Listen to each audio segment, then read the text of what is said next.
Hey everyone, I want to do a quick video. I just purchased these food bars, these survival food bars, and I want to do a video kind of I'll taste test them at the end, but I'm not going to focus totally on that, and I'll open them up at the end. But I want to go more into why you would need them, how they compare to other products, and you know how they would fit in your bug out bag or all of that stuff, more than the way that it tastes. Basically, we all know it's going to probably taste not that great, but it's for a survival situation, right? It's not an everyday thing. I've got my notes here just in case I forget, but these weigh, I think they're a little bit different, about 1.5 pounds. This is 1.6 ounces, this is 1.7, or 1.6 pounds, this is 1.7 pounds. All basically the same. The size is kind of the same. This is a little bit taller, where these are more of brick type.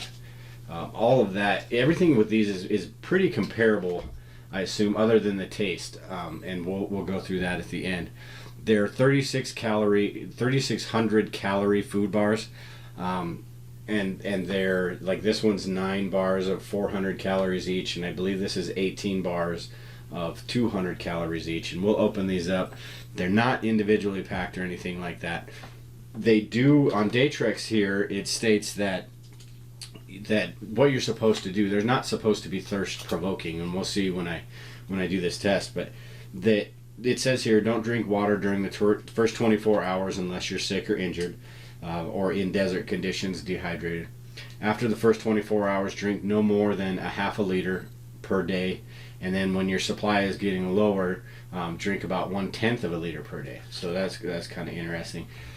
These don't have, the Mayday bars have a lot of the specs as far as vitamins and all of that, but the other ones don't really have a lot of information, but I assume they're basically the same.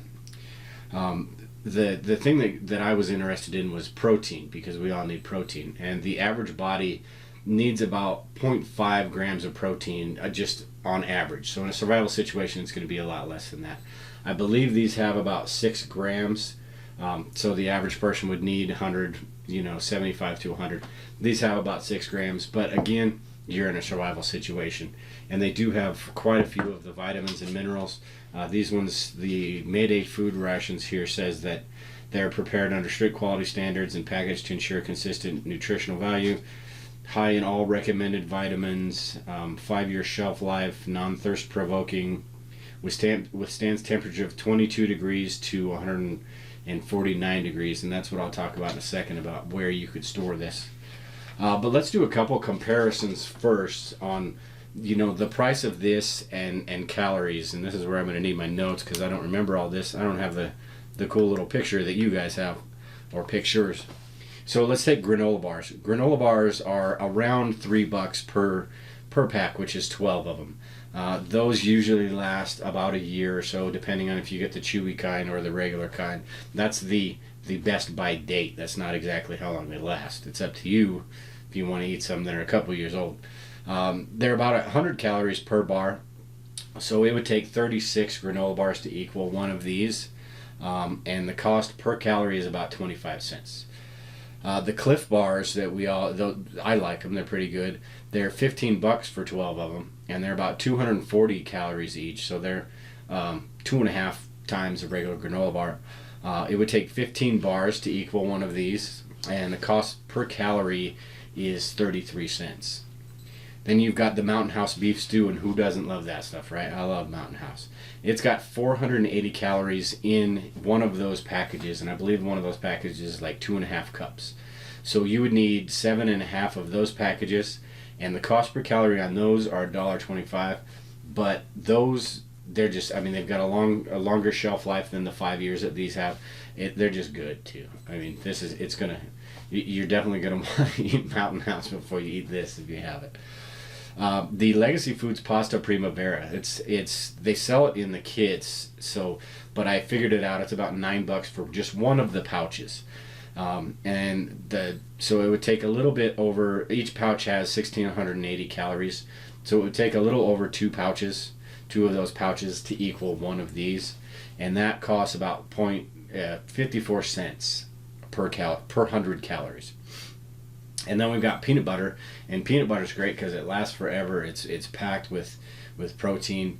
It's about $4 a jar, depending on what kind you get. Do you get the cheap brand or the expensive brand, which is 28 ounces, and it's got 100 calories per ounce, so that's 2,800 per jar.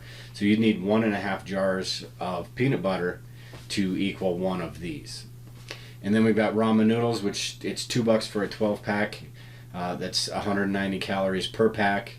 And so you need a total of 18 packets to equal one of these, which is cost per 100 calories is 14 cents. Really cheap. And then a can of tuna, the last one here, you get, there's about $1 a can, and it has about 120 calories. So you'd need about 35 cans to equal one of these, and that'd be kind of tough to put 35 cans in your bug out bag. And those are about 0.83 or 83 cents per 100 calories. Now the two things that, or actually let me get into these first. The SOS bars, these cost $10 and it's about 28 cents per calorie. The Mayday bars cost $12 and they are about 33 cents per 100 calories. And the Datrex bars cost $13, so they're about 36 cents per 100 calories. Now, so everything's pretty comparable, other than the Mountain House, which jumped out to me at me because it's over $1 per 100 calories. But it's good stuff, and you know you're getting what you pay for, I suppose, as compared to this. And the ramen noodles at 8 cents per calorie. You can't survive on ramen noodles for very long, but if it's in a short-term situation, and that's basically what these are too. You're not going to want to just eat these for a while, but. So those are the two things that stood out to me. What I found out basically is that it's pretty comparable to everything else. It becomes then a size issue and a storage issue. So would you want to put them in your bug out bag or your car or anything like that? Some of the pluses and minuses that I came up with, the pluses would be that you would get that mental boost. You can go a while without food. You don't need it in a short-term 3-day situation. But it would give you a little bit of energy. It would help you think right. It would give you a mental boost knowing that, hey, I've got something to munch on. You don't have to eat, bugs and stuff in a situation like that. I would rather have my Mountain House food with me if I was lost on a hike or something, but you don't have to worry about that. You don't have to worry about foraging. The shelf life is also good. It's a lot longer than some of these other foods, that might be a year, might be 2 years. Mountain House, I believe, is 10 years. But a little bit more expensive. So I think these might be better suited for, putting in your camping supplies, going hiking, doing stuff like that.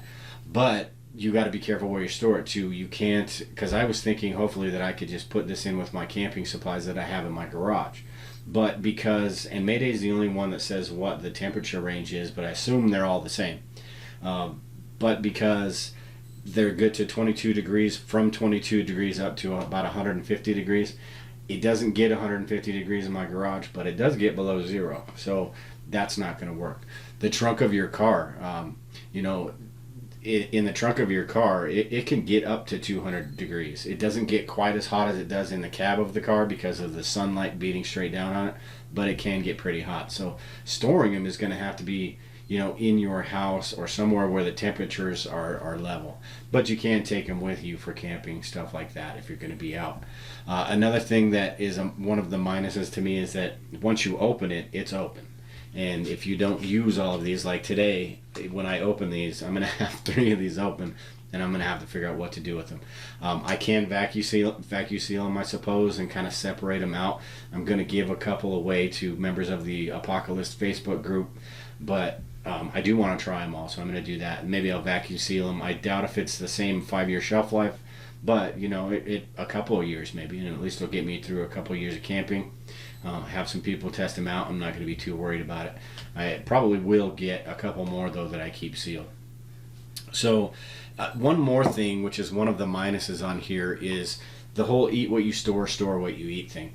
I don't see, unless something really bad happens, me even touching these.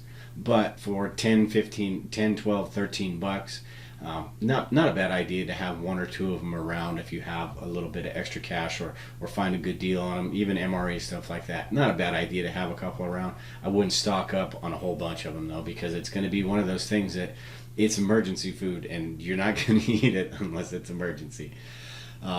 So what I'll do now is I'll open these up, and then what I'm going to do is I'm going to wait until I'm really hungry or pretty hungry today. I'm doing this in the morning, and then tonight I'll do it when I'm really hungry and see how they taste. I don't want to do it when I'm not real hungry, and we'll see if that makes a difference, and we'll see if it's thirst provoking or not. I'm sure it's like eating a cracker. You're gonna want some water, but after a few minutes, we'll see if that subsides a little bit.